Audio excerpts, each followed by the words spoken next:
Hello and welcome back. It has been a while, but I am finally back with another episode, and it's been a weird year for all of us, so I am not going to go on about the reasons why there's been a delay. I'm not even going to apologise it for because I think we're all well aware of how messed up this year has been. But I am back focusing on some of my own projects, and this is a banger of an episode, which, funnily enough, I recorded like over 6 months ago, 9 months ago maybe, between 8 and 9 months ago, with the wonderful Dan Le Sac. And between switching jobs, getting a new computer, and trying to catch up with everything that has happened the past 2 years, it kind of never came out. And now here it is. And hopefully it's the first of many more podcast episodes to come. So I really, really hope you enjoy this episode. If you don't know Dan Le Sac, then do some research. Absolute legend, not just from the stuff he did with Dan Le Sac versus Scroobius Pip, but also the stuff he's done elsewhere and the amount of stuff he does and his outlook on being able to carry on making his art and being able to move things around so that he can keep doing what he finds creative and what he enjoys is really, really refreshing. I really enjoyed not only having these conversations with him all those months back, but actually editing the episode and re-listening to the conversation really helped me. It's something that I think, although it was a conversation we had a while ago, is completely relevant today, and finding ways of being able to focus on what you actually want to be doing and not get distracted. Having conversations that remind you of the importance of doing that. Those things are really, really important, more now than ever, really. So I really do hope you enjoy this conversation as much as I did. I hope you find it encouraging. Like, subscribe, depending on where you're listening from. Leave me a comment, leave me a review wherever you can. It all really helps. And without any further ado, here is my conversation with the absolute legend that is Dan Le Sac. So how have you been finding being in isolation then? This is normal. I've worked from home for like 15 years. My partner lives in America. So yeah, nice. This is normal. I kind of miss those few interactions I'd have in any given week. But of course, yeah. Like, it just means I've spent a bit more time talking to, I don't know, people like my parents and stuff. I've actually been picking up the phone. It's a strange situation because my partner and I were freelance for 5 years before this. So for us, it feels so normal to be stuck indoors because it's what we do anyway. But seeing the world burn from the outside, everyone else seems to find it so difficult. So we almost feel guilty for feeling like it's a normal situation. I think if we can find a way to feel guilty, we will. I think that's part of being a human, sadly. It's true. So I'm guessing you've been working on a lot of music. I know you just released an EP. Yeah. That was the last couple of months' work. I kind of work in that way. Get it done, get it out as quickly as possible. Got very tired of the music industry, like, hey, wait every 2 years and release an album. It's like, yeah, no, that doesn't work anymore, guys. That's not a thing we should be doing. So, yeah, a lot, really. I'm about to take, not a break from writing music, but a break from releasing it, because if you release too much too quickly, it gets to be a diminishing return. Yeah, absolutely. I loved a tweet you did the other day. It was actually a reply to your own tweet saying, if you dislike musicians blithely promoting their noise whilst the world burns, feel free to mute or unfollow. Yeah. I think it can become, you can feel like you're trying to push it down people's throats a bit with social media, can't it? But like, that is for the majority of musicians now the only way to get heard. Like, music press is kind of dead. It's pretty much got to that point. There's a reason why MTV no longer features music on its channel, because there's no way of generating ad revenue from that. And yeah, so you kind of have to. I've talked about it a lot online, actually, that I'm not good at relying on social media because I can't tweet about it every single day. Like a week after a release, I usually have like little clips to share and all that for a week. But in a month's time, it's going to feel really odd going, hey, have you checked this out that happened a month ago? But if you don't do that, no one's clicking, you know. It doesn't work in that way unless you've got like loads of clout or loads of external energy coming into your work, i.e. actual radio play, actual press. Then you have to over and over again, because every time you do it, someone clicks it and goes, oh, that's good, that I'm gonna buy that. Oh, wicked. Yeah. It's a really difficult situation, I find, because I'm very similar. If I'm not working on something new and if I haven't got something to say, I don't really like posting about it over and over. I find it's very self-indulgent. But I think that at the same time, people who are quite self-indulgent and like talking about themselves a lot and do post about things for years that they've done, actually it works quite well for them. I just personally can't. I don't like working like that. But like, as we ever being encouraged more and more to think of ourselves as brands, then like if McDonald's can advertise the Big Mac every 3 days on their Twitter feed, then you can advertise your art. It's fine. You're allowed, you know. Exactly. Big Mac's pretty old now. Do you find, though, the process of having to advertise your art constantly takes away valuable time from your creativity, or actually almost stumps the creative flow that you'd otherwise have? Not valuable time, because I think you can't be creative 24 hours a day. Yeah, true. It's stupid to do it. Your creativity is a sponge that you fill up by doing other shit, whether that be Netflix or movies or talking to people, and then you squeeze that sponge to let it all out. So you can use some of the filling time up on doing your marketing and your admin. I'm going to be doing a bit of a spreadsheet in a minute. That's a thing. Sorry, I'll mute that. I've got to do some accounting and stuff. But it's the energy. Like because it is maybe one person does click through that link and listen to your podcast or listen to the album. It can deplete just that sort of drive you have, because you know how frustrating it is. Yeah. That's the bit that gets in there. Not that it's like useless, but it can feel a little bit like you're just screaming into the void sometimes. I completely relate. Have you found a way to combat that, to kind of ignore those feelings or translate them into something positive? No. Usually it'll be I will just try to make a joke of it, try to find a way, because I make a lot of jokes in life. I'm not like a funny man, but I can be funny, so I tend to just try my best to enjoy it, so that also if I'm cracking wise about it, the people who have been kind enough to click the link get something out of it as well. They get to laugh at me while other people get to hear my art.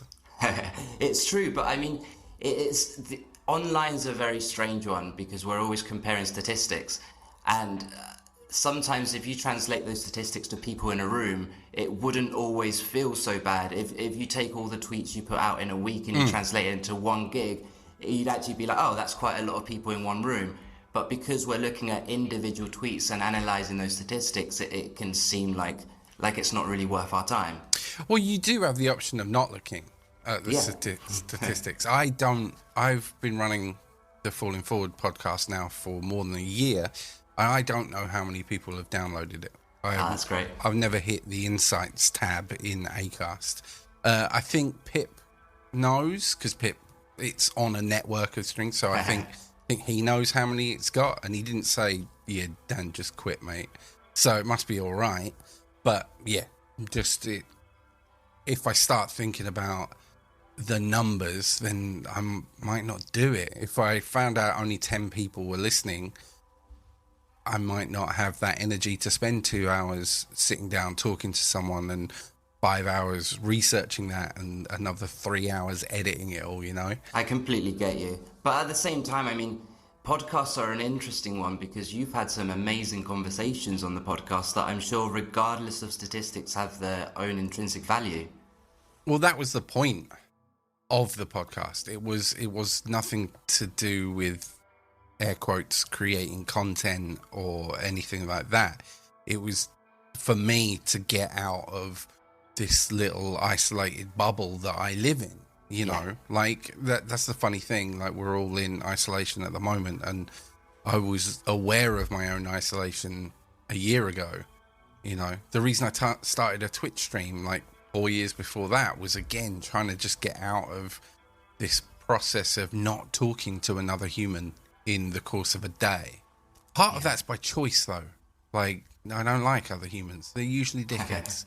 It's true. I can relate a lot. And I can relate to all aspects of that because I started the podcast for a very similar reason. I felt like I'd lost some skills in talking to people. I'd been brought up in a very religious household, with public speaking being a big part of that. And as a teenager, when I left that, I felt like I'd lost some skills in public speaking that I needed to get back because I didn't like talking to people anymore. Generally, I felt that most people piss me off quite easily. Yeah, right. I understand that. But anyway, the first time I listened to your music was a friend of mine took me to watch yourself and Scroobius back in 2008 at Mr Kypps in Poole. Nice. So it's been a long journey that I've followed you do all these awesome things, and you've done so many aspects. Like you've done music for video games, you've got the podcast now, you teach photography. Has there been a specific aspect along the way that you've enjoyed unexpectedly, almost something that you found you love along the journey? Like, I don't know how to answer that, really. Like, I think I work on the premise that I'm gonna find something unexpected in the day, each day, anyway. Like, whether that be a new way of making a noise or something deeper. So, yeah, no, I don't know. I didn't realise how much I like admin. That's a really interesting answer. Like, there's just something really cathartic about a nicely formatted Excel spreadsheet. Should you have been an accountant? Is that the answer to all of this? I worked for an accountant for the year before Dan and Pip. Oh, really? I walked away from, like, a proper career. I was a graphic designer for a global accountant. And I walked away from like a proper career that was gonna pay me tens, if not eventually hundreds of thousands of pounds a year to go play a 50 quid gig in Watford with Pip, supporting like 8 people, then Kate Nash, for a album launch or a signing party or whatever. But yeah, no, there's just something like the last couple of years of Dan and Pip, we parted ways with our manager, not in any bad way. She was working as a agent as well. She is an agent now, but and it was just taking her a lot of time. So I ended up just dealing with all the admin crap while Pip played on his phone, I think. And it's just something nice about it. Like, you enjoyed it? Yeah, it's just, I suppose it's just a thing that has an answer. I'm going to put all these numbers in and I'm going to get a result. And maybe with music, you don't always get as defined or instantaneous a result. Did you ever think about providing that service for other bands? Did it ever cross your mind? Weirdly, if I had thought about it properly when me and Pip ended, I should have got into like tour management. Because I can drive and I can talk to promoters about why there isn't any green tea in the dressing room. I can do that. The only thing is to get in to that bit of the industry, you generally need to either be able to do front of house sound, lighting, or monitor sound. And they were all things I wasn't actually well enough versed in. Yeah. They're like a skill, because no tour manager gets to just be a tour manager until they're with a band that are huge. Yeah. And you don't get to be with a band that are huge without being a jack of all trades for a small band, you know? Yeah, of course. So yeah, I didn't really think about it. And I was pretty grumpy after the end of Dan Le Sac, so I just played video games for a year in my house and went, this is probably a bad idea. And what about the journey into making the video game soundtrack? You already enjoy video games. Was it quite an easy transition to make? Not strictly easy, because the two I've done so far, Subsurface Circular and Quarantine Circular. Quarantine particularly, there was a brief. Like, Subsurface was a little more do what you want, or within the bounds of the game, you know. Like, a lot, it's really diverse in genre, because a lot of the music is actually people on a train listening to their Walkmans, so like, oh, wow. Like kind of built different characters. And it's funny because it sounds really tinny until you talk to that person and then you hear the full track. That's amazing. Which is kind of nice. But Quarantine Circular was very much about story beats. It was very much about this. It's 7 chapters, I think. And it's weirdly about an alien coming to Earth and being quarantined, and us trying to work out if he's friend or foe and all that stuff. It's very much almost like a choose your own adventure. But yeah, so writing to somebody else's mood was a challenge, especially as like where I took influence from for some of it was completely the opposite to what it was used for, which was kind of cute. And the other thing was like the actual mechanics of it. Like I was writing 3-4 minute pieces to fit, but because it was a text-based thing, like lots of beautiful graphics and stuff, but the mechanic was reading the conversation, you're bound to how quickly or slowly people read. Yeah. And we built it with a structure that the drums wouldn't come in until a certain point in the conversation.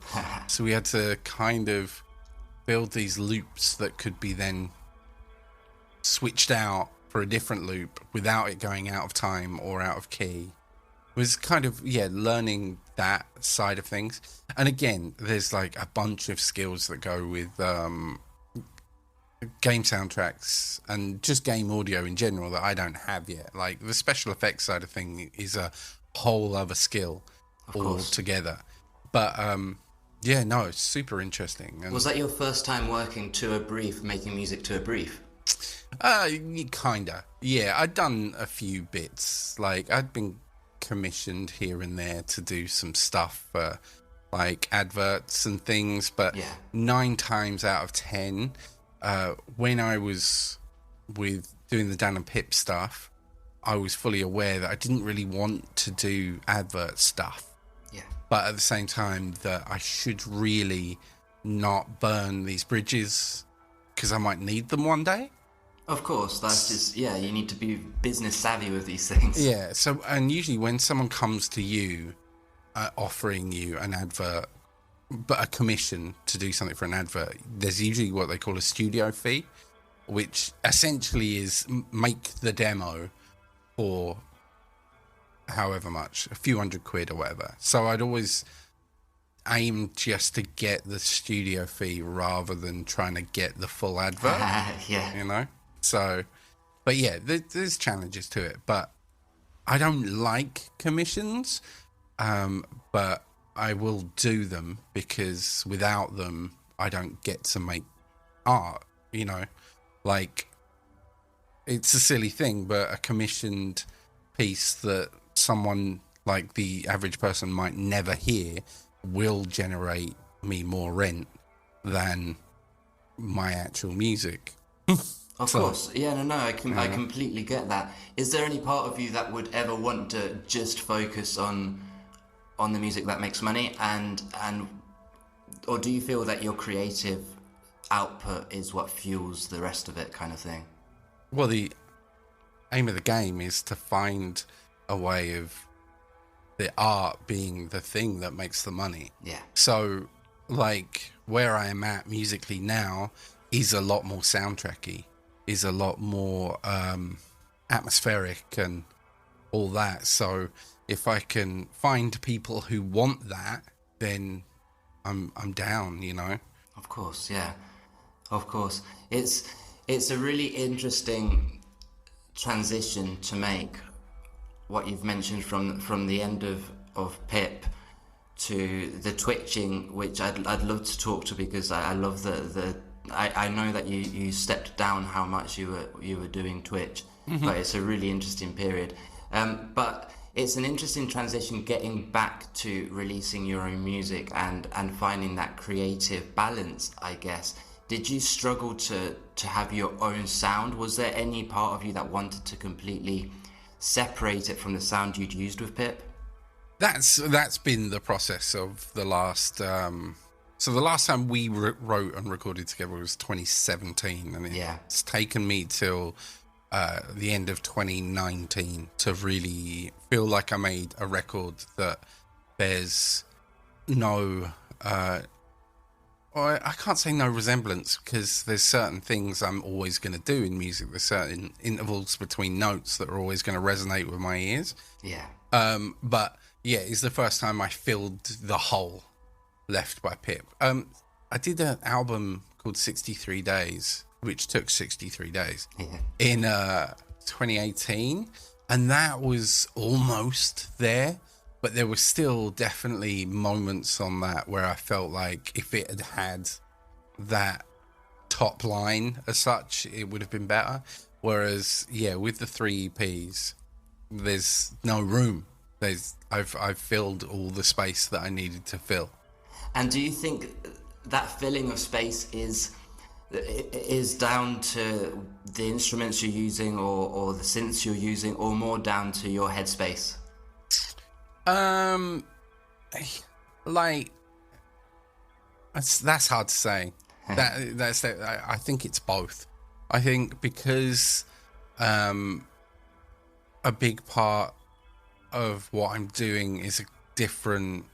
Although I could make Dan and Pip records the way I'm working now, I'm not using a computer nearly as much. There's a lot of stuff happening live, being recorded and then edited, rather than the sort of meticulous laying out of something in advance. Yeah. So I think part of it is knowing the process is different, and part of it is the pride in achieving some of the things like I'm doing. The weirdest thing about it is the music might not sound like live music, but it's far closer to what I was doing with Dan and Pip live than it is with what I was doing in the studio. That's really cool. And what about, because you've got a lot of experience, I guess, working analog with real instruments and digitally, is there a difference to how much you enjoy the processes in both? Kind of. Yes and no. Like, for me, it's finding a way to make things do what they're not strictly designed to do. And that's what I did before I had a computer. I didn't get access to a DAW, so like Ableton or the music creation software. I didn't really get access to anything that could handle virtual instruments or anything until my 20s. I'm 41 now. I borrowed some money off my flatmate at the time to get a laptop. Like before that, I just had 4 tracks and a guitar, or like for a while I had an Atari ST. You know, so I've always been about trying to make sounds that the equipment wasn't designed to do. You know, and there are ways of like manipulating things to sound like something else. I've always enjoyed that. Yeah. So I think that's always been the process, whatever I'm using. But I've forgotten the question. I'm comparing the digital to analog, and it's interesting because, like, what about buying a new VST compared to buying a new synth, for example? What excites you more? So, okay, like, I think the difference is how hands-on things are. Like, when you buy a new synth, you are there straight away, and everything, a good synth, everything's laid out in front of you, and you can really learn it far quicker than clicking with a mouse. Yeah. That said, what VSTs have the power to do is kind of mind-blowing. And weirdly, it's actually iOS apps that are doing like the full-on progressive, moving forward innovation of music creation. There's like synths like Borderlands, this crazy granular synthesis engine on iPad. Endless, the multiplayer music app on iOS devices and I think desktop soon. Like they're pushing like boundaries where the traditional VST makers can't push because they've got to fit within the door. You know, they've got to fit within mouse clicks rather than multi fingers. And physical synths can't quite do because it's cost prohibitive, you know? That's the thing. And it's really interesting because the price is coming down. I just picked up the monologue, the Korg monologue. And I would have never, a few years back growing up, thought I could get a synth that could do that. That was an analog synth for that kind of price. So that's the thing. I've got a Korg MS-20 in my house I bought it years ago. And the monologue has a very similar filter and very similar oscillator to that. It doesn't have the little mini patch bay, but I genuinely believe the monologue is a far better, far more versatile, far more beautiful synth than this vintage synth that you'd have to pay 1,500 quid to buy. That's crazy. And you've paid 200 quid for a monologue these days? 230 quid I think it is, something like that. And you can put batteries in it and take it over the park if you want. Yeah, you know? It's crazy. Like, I'm a firm believer in this. It isn't what you're using, it's how you're using it. Like, yes, if you have $3,000 to spare and you want to buy like a crazy Waldorf multi-purpose synthesizer, then do it if that's what you think you're going to make the best use of. But you can spend 200 quid on a Yamaha CS and make some of the most beautiful pad and kind of just lovely synth sounds. You can make the Blade Runner soundtrack for 200 quid now, basically, is what I'm saying. But the synth that it was made on costs you more than 50 grand. So, yeah. I guess it also depends on what the end goal is, like if it's performance or for just delivering an end product. Yeah, but I always think that if you spend money on your live equipment, it should just be about the reliability and ease of use. Yeah, that's true. I know some people who will spend $3,000 on a guitar because of the look. It looks right. It gets across my personal brand. It's like, yeah, but you could have spent 500 quid on a bog standard telly and it still sound as good. With gigging especially, because stuff breaks so much. And sometimes it is better just to go for something that can easily be replaced and can be fixed quickly, as opposed to something that sometimes the rarer you go, the more difficult it is to get sorted. That's the funny thing, like the stuff me and Pip spent money on live, like the majority of stuff I was using was relatively easy to replace and not crazily expensive. Still expensive, but not like insane. It wouldn't, if it broke, we could get a new one and it not hurt us too much. Yeah. But the stuff we spent money on were things like DI boxes. I think I looked at it recently, and we used to carry basically 12 DI boxes with us, and we had spent 1,500 quid on them. They literally do nothing. Like, the majority of people have never heard of a DI box. All it does is make sure your signal's not too hot. That's it. It just makes sure that the sound man has got something nicely balanced to work with. That's it. Just addicted to buying them. Yeah, but if you turn up to a venue and they haven't got any DI boxes, it makes the show infinitely harder to do. Yeah, of course. And getting back to the Twitch period of time, how intensive did you find the workload you had to put into that? If you want to make a living on Twitch, you have to do it every day. You have to do it for multiple hours every day. It is not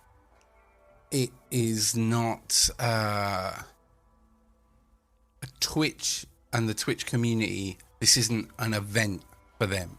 Like, musicians coming onto Twitch feel like, well, I'm on here. This is a bit of an event. This is a treat for you all. Yeah, there's 80 odd thousand. What time of day is it now? It's like 1. So there's probably 55 to 60,000 people streaming right now on Twitch. Like, if you're not on, then somebody else, they're gonna just watch someone else. Like, people aren't going out of their way to come and watch you. They're watching you when they watch Twitch. So yeah, you build because you're there regularly at the same time, more than because you're somehow special and wonderful. So yeah, when it was paying my rent, and it did for a while, maybe a year or so, it paid my rent. It was definitely, I was streaming 50 hours a week, and it was great fun. It was definitely fun, and it was nice, and it does kick some dopamine in when something fun happens and chat goes wild and all of that stuff. But the reason I started it was to get myself out of a depressing spiral and get back to making music.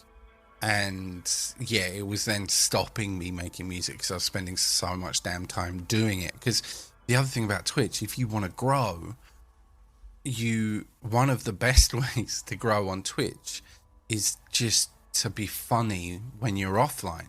So being in other people's Twitch streams and just being like cracking jokes, and so the other more work.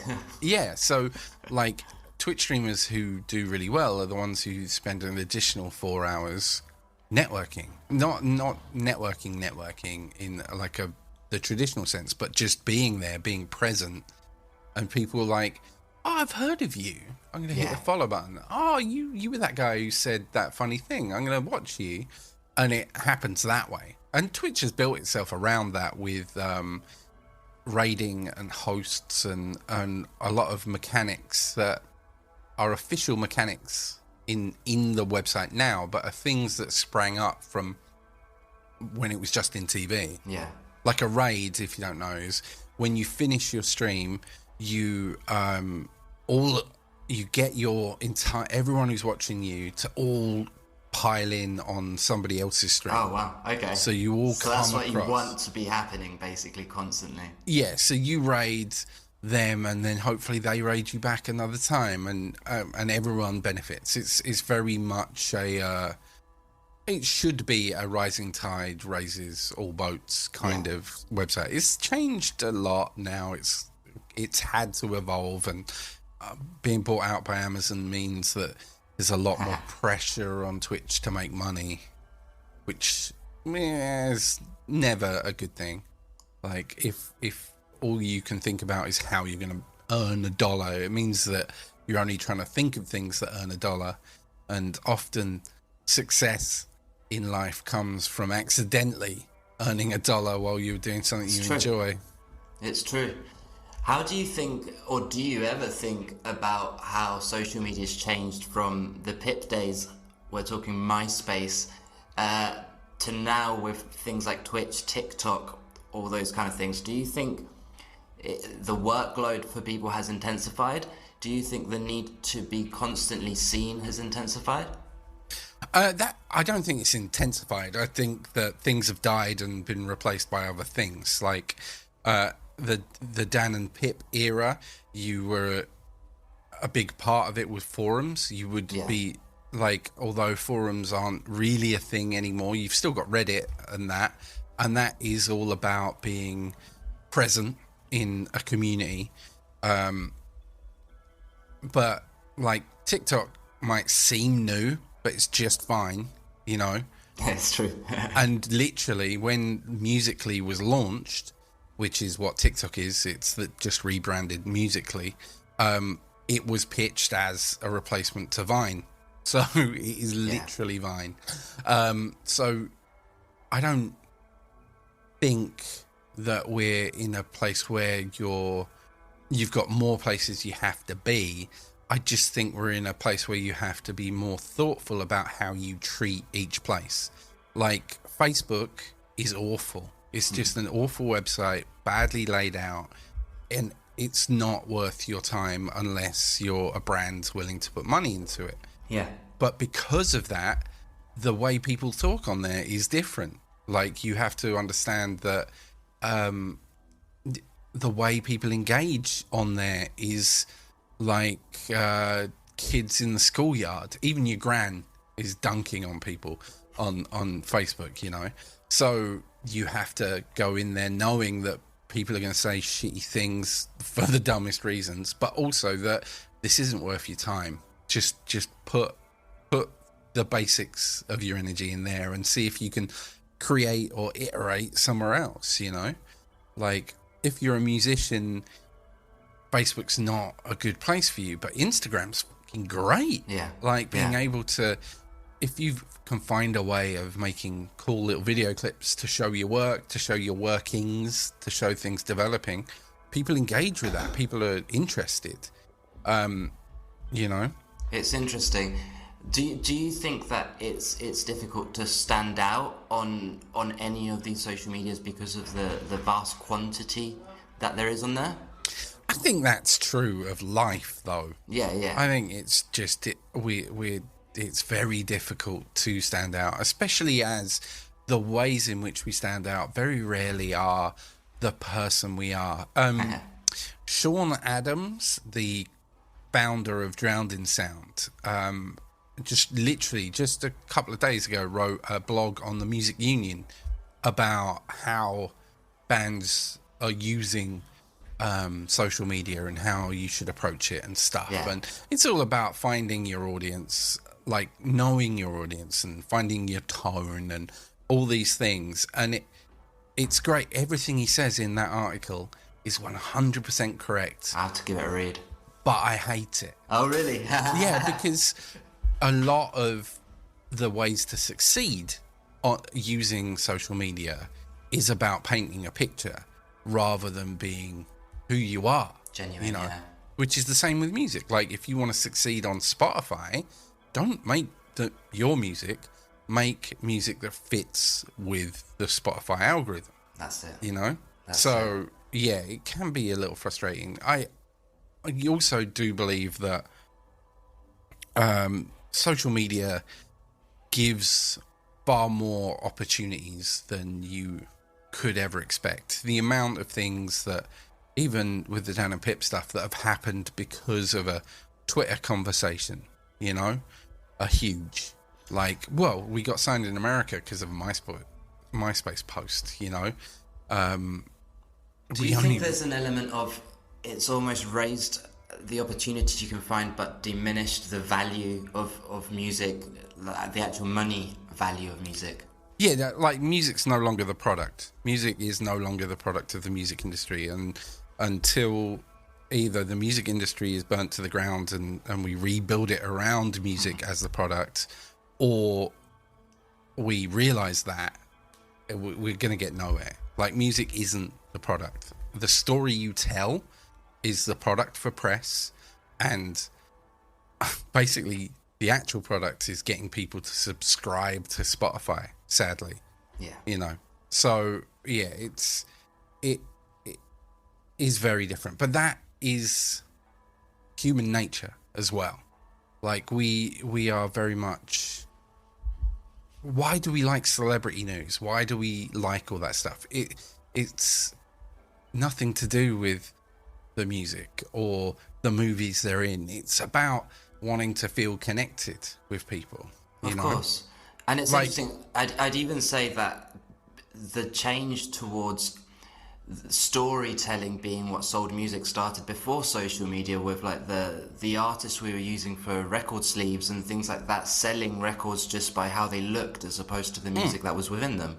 But we talk about clickbait a lot, but we had clickbait before the internet existed. What a newspaper put on its front cover was its clickbait. Yeah. We've been doing this a long time. The way the world is right now is a result of the way we have interacted with it. It's not like some aberrant behavior of the internet springing up accidentally. It's the internet evolving to fit how we use it.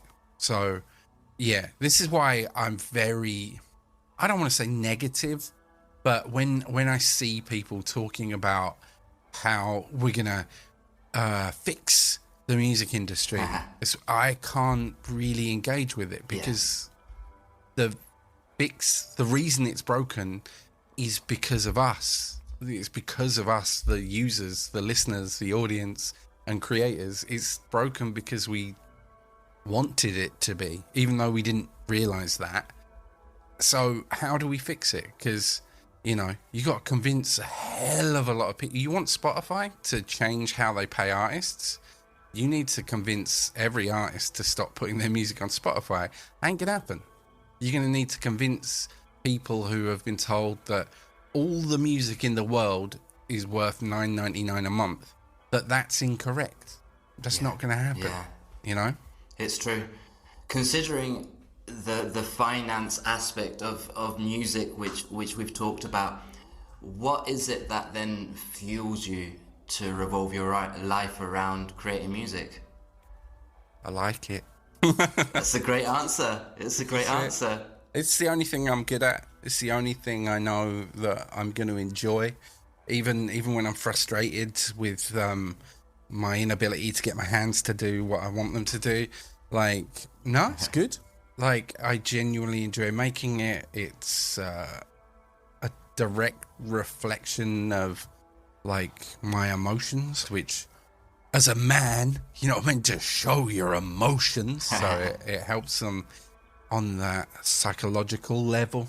But can you trace that back to a specific memory or a specific time when music meant that to you? Really, no. But I think, yes, kind of. Music's always been around me, yet not, my parents weren't big music lovers. They listened to the same, 3 albums over and over again. So, but, yeah, there's just something in it, I remember being, 14 and listening to a Carpenter's album on my dad's big headphones and being fascinated by it. All the Carpenters aren't a seminal, important thing in my life, but there was something about, why is that sound all the way over there? And how can that sound like it's in front of me, even though the sound's coming from the sides and all that? Just the fascination with the interpretation of noise. Yeah. That's the thing that fascinates me. The meme is that music is just wobbly air. And it is, but it's wobbly air vibrating a bone in your head and your brain thinking, that's what that sounds like. Have a listen to this. And it's how does your brain even interpret that width and depth of frequencies? It blows my mind. And I really like fucking with it, basically. It's amazing, and I find it incredible to hear people talk with a passion about music, because often people wonder why so many people stop making music. There's so many bands break up when people then take full-time jobs. Why? And I think a lot of the time it's because being in a band seems really cool when you're young. But if you don't have the passion that you just showed when asked that question, then it's going to be difficult to carry on because there's a lot of bullshit involved. Yeah, there's so much shit. There's so much like garbage that gets in your way. Even just like the mundane stuff of like when you release songs, you need to register them on all the different songwriter databases, and it takes time and it sucks the life out of you. And with bands as well, I think people forget that in a sense, like all human interaction are like chemical reactions. Like some people bond, some people trigger each other to explode, sort of thing. And bands are very much about that chemical reaction. And when the band ends, it's so difficult to find that again, that energy. You know, like I don't know how I would be able to write with another rapper, like, because I need someone who is stubborn enough to not take shit from me, but at the same time respects me enough to know when I'm right. And I had that in Pip, but yeah, I've not really met anyone else who either doesn't overplay their own worth or overplay my worth. Yeah, You know? no, absolutely, Dan, and it's something that I talk to my partner a lot about because once the last band I was in broke up, I started doing solo stuff, and partly due to the fact that I find as I got older, it became more difficult to try and find people that I'd want to spend that much time with, and that I'd want to actually, like, you know what writing music's like, you get into arguments with people, you have to have a mutual respect whilst being willing to dive into something that can be quite a difficult journey. And it's not that easy to have the energy to find those people over and over again, I don't think. Yeah, no, I agree. What about the latest record, Scattershot, going back to that full circle, because I think it's a nice way to maybe bring the conversation to an end. Is there equipment that you used in that was new to what you've been doing, or have you tried to keep it the same for the last few EPs?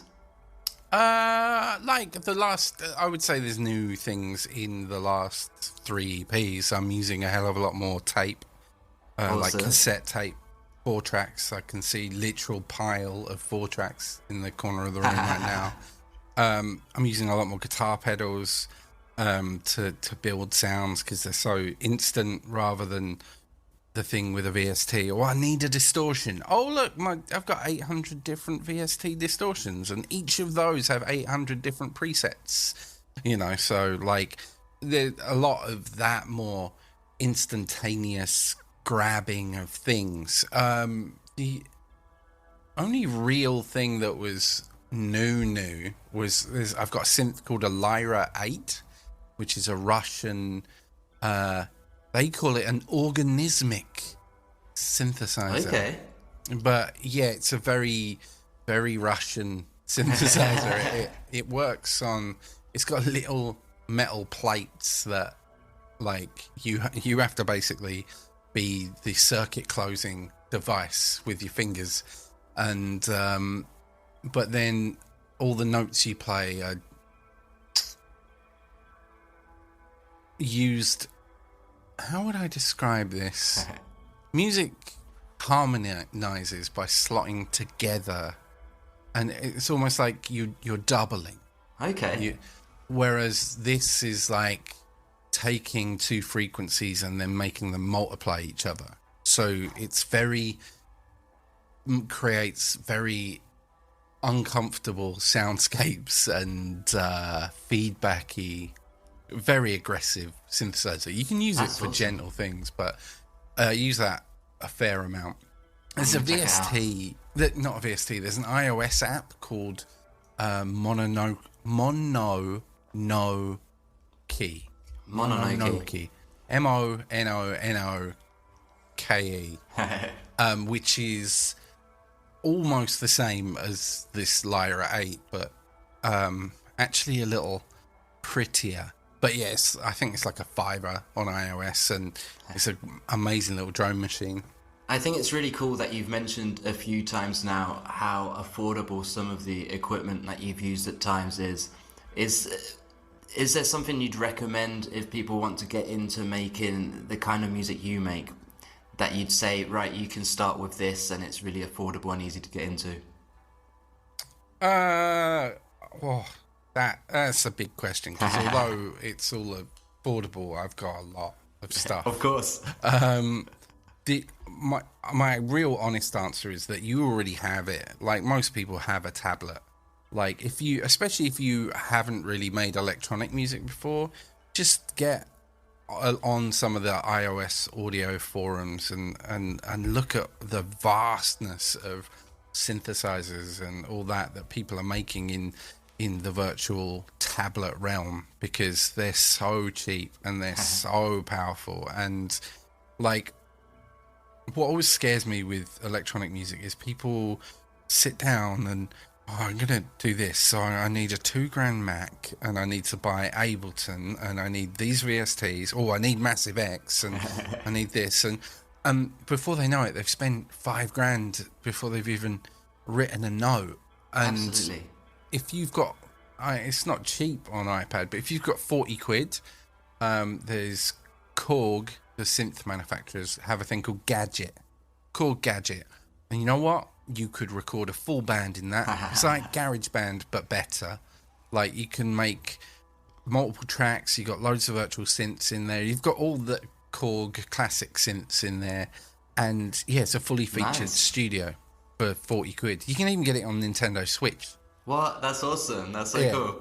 Like, and yeah, that would be a far better place to start than to blow a load of money on actual physical things. If you've got a phone, iPhone at the moment, but launching on Android later in the year, like, you can download Endless with 3 S's for free, and you can jam out beats and crazy loops and stuff on that just instantly, and you can then share them with a room full of random people across the world, and they can iterate on what you just made, and then you can iterate on what they made. You know, there's far better ways to be thinking about starting making music than, I need to buy this expensive thing. Yeah. Obviously, if you need to learn how to play guitar, then you're screwed. You have to buy the thing. But electronic music, you already own it. I think a lot of the time people get caught up on equipment because it's nice to buy stuff, and it looks pretty, and it's nice to have this dream wish list. But at the end of the day, a lot of the time, if you wanted to be making music, you'd be making it with what you've got. You wouldn't be waiting for that equipment. The thing I mentioned, Massive there. Massive is a virtual synth that everyone in the entire world has heard, because it's the sound of basically from 2004 through to 2016 maybe. It's all of dubstep, the majority of trap, the majority of just any dance music has used Massive in some way, shape or form. It's a very powerful synthesizer, and it's just complex yet really easy to use. So like, there are things you might end up wanting to buy. There are things that maybe make it easier to make that particular sound, but ultimately, if you are invested emotionally, if you're invested time-wise, you'll find a way of doing it. Like, you'll find a way of making that sound. And if you can't quite make that sound, maybe you make a sound that sounds better along the way anyway. Maybe, like, you stumble in and go, oh, that's nice, and, you know. And I also think by just trying to get as close as you can without the actual equipment, it means that if you ever do get that equipment, you'll be so much better at using it. Yeah, I think so. It's interesting because I find that a lot of the time when you want something and you end up getting it, it's a long learning curve to actually be good at it. It's not as easy as just buying your dream synth and being able to play around with it and sound good as quickly as you want. So it's you're almost putting off the creative process continuously by wanting to keep upgrading the equipment as opposed to just learning to use what you've got. That's the thing, like, I'm the worst for knowing the overview of how a thing works and not actually fully understanding everything in it. Like, the amount of times I'll see someone using something I own and they're, like, making this wild sound with it, and I'm like, how? Bullshit. This is bullshit. You're lying. But it makes me go back and look at that thing and go, oh, so they were doing, oh, that's clever. Oh, isn't that clever? Isn't that really clever? Well done. I've been using the same core software since, 2005, I think I got Ableton. Maybe longer. I still don't know what half of it does. Of course, yeah. I just learn the things when I need to learn it. You know, the most important musical instrument in my life is Google. Like, Google, how do I do this? I actually can. Or I just click that button. Oh, that's clever.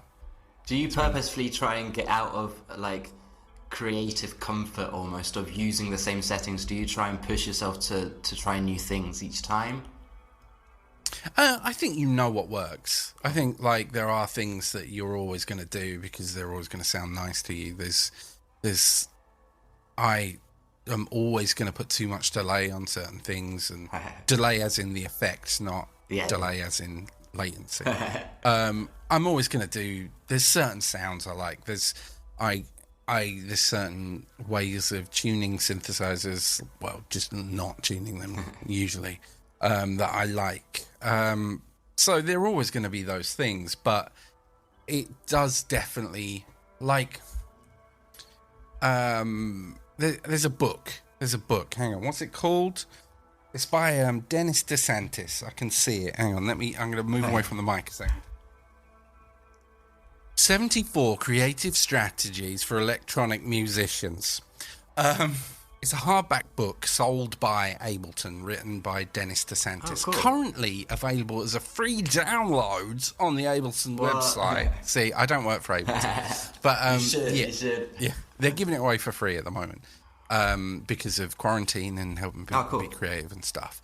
But one of the things in that book it talks about is how, like I say, 74 different ideas to help you, not technically, but like philosophically get through things, you know. So if you feel like you're writing the same song over and over again, say you are like an EDM producer, you are going to be writing in the same tempo, similar key, all that, and you feel tired or bored of that, the only way to change that is to actively change it. So if you go into your last 5 songs and make a note of the beats per minute and pay attention to what synthesizers you were using and what key you were in and all that, write all those things down and then not allow yourself to do that. You know, okay, I'm not allowed to use that synth, I'm not allowed to use that BPM, I'm not allowed to use this. You can get yourself around it. You can find new ways of working. There will be things that you always do and you can't not do, of course, but you have to actively get yourself into another place. Now, for me, obviously, I've never had a genre, so, you know, that's why it's called Scattershot. My entire career is a mess. Like, every Dan and Pip album, like, what genre were they? Like, the hip-hop part was there, but, like, there's dubstep, there's drum and bass, there's traditional hip-hop, but then there's, like, atmospheric soundtrack stuff, like there's even one track that is literally just a synth out of tune burbling, but it fit, you know. That's amazing. I think it's a nice way to be, though, because it's quite often that I think when we look at some of the best records throughout history, the bands that were producing them didn't always stick to one genre, and I feel like as as press got bigger with music and as social media came in, we're almost forced to try and fit into one niche and have one type of sound. And I think the bands that generally do best are able to do a variety of music and do it well. But my problem with it is that we, as listeners, write people off really quickly. So you hear one song by a particular band, and that is what they sound like to you forever. So this is the thing I'm coming up against now. I am 8, 9, 10, 11, 12. Yeah, 12 releases into my career. The sound of Scattershot is not the sound of anything Dan and Pip did, anything I did before 2019. Yet, there's people who heard Thou Shalt Always Kill, thought it was shit, and will never, ever in my life click it, even if they would absolutely love it. But because it's, that's that guy. So this is something I've been thinking about a lot lately. It's like whether artists should, when they evolve, maybe change their name. It's like change different things, if you know what I mean. So that people don't come in with baggage, and people who wrote you off as one thing maybe come back and find you as this new thing. The problem is we're so damn reliant on social media that you can't. Like my I don't know, what have I got on like Twitter, like 20,000, 30,000 people. I would feel weird like trying to set up a fresh Twitter Start account from scratch, yeah. and go, hey guys, this is drum and bass Dan, and this is ambient Dan, and this is, you know. Yeah, no, absolutely. But maybe like Danbient as an artist would do well if people didn't know that, or didn't instantly know that it was Dan Le Sac. I think it's a really weird one, Dan, because I think that as human beings we like fresh starts, and it's a really healthy thing, but I think that we don't do it because of the social media element to it. And you know, I played in lots of punk bands, and I've seen so many bands that were headlining festivals then start other projects because that band broke up and have like 300 followers, and it's heartbreaking sometimes watching them tour to a half empty room, going from headlining festivals to half empty rooms. But that is how social media works. If people aren't seeing it, they don't know about it. Yeah, it's very strange. Yeah, it's frustrating, but ultimately I suppose you have to be aware. Yeah. You have to be aware that is the way it's going to work. And, like, it all comes down to what your goal is at the end. Like, I would like to survive on music alone, but that's not going to happen again. You know, I've not been able to do that for years, and it's a shame, and it's really frustrating, but it just means that I have to take more joy in the times I do get to make music. I have to take more joy in, you know, when a person buys something, you know. So, and if that means I have to take photography jobs and shit to get through, then I will. I don't like it. I don't want to do it, but you know. But you know, it's weird because I'm not sure if it was the same for yourself, but for me, growing up, it seemed so rock and roll to be that band in the back of a dirty van on tour the whole time. As you get older, that's not that glamorous. But for me personally, it wasn't always the rich rock stars that I was looking up to.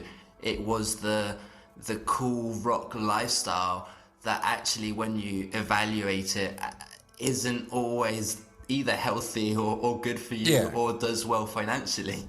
It's interesting you say that, because we didn't get our break until I was 27, I think. 27, 28 maybe. So I'd worked. I'd managed a fucking HMV. Christ, like HMV manager out on the road. So like, you know, like I'd lived the mundanity stuff for a long time, And I think that I was more willing to chill, and Pip's like lazy. I mean, very relaxed. He's not a big partier. So neither of us were that crazy.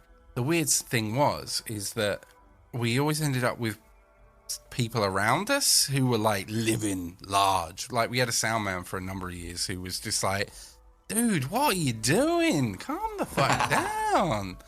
Like, there was one band, I'm not going to say their name, but we toured with early on, and they took every opportunity for the freedom to kick in. And it's like, it's cool and all, and it's great, but they came away from that tour like in debt and all that, because they just pissed it away on bags and booze, and we were like biding our time as such. And I do think we got to have far more enjoyable experiences because we were boring.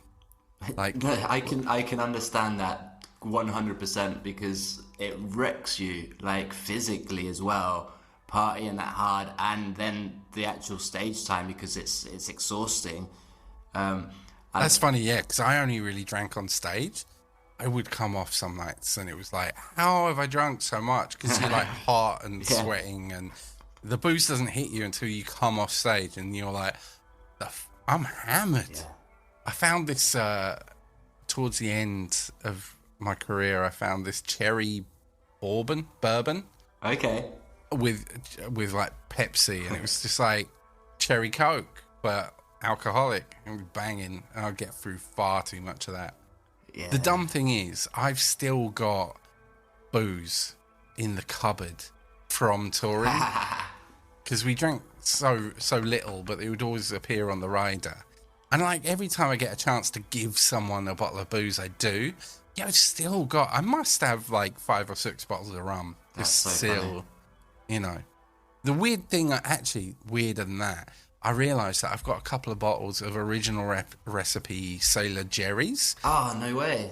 And they go for like loads of money. Yeah. I'm gonna spend. They were way nicer as well. The butterscotch, I call it the butterscotch Sailor Jerry's. Yeah. So my mate Tim owns a bar, sold a bar. Actually, did he sell that recently? He did sell it recently. He found a brand called Old J, which is very close to the original Sailor Jerry's recipe. I have to check that out. Oh yeah, check that out. That might make me a very happy man, because it's been a long time since I was definitely a kid when someone was like, you'll like Sailor Jerry's. I'm pretty sure. It's good shit.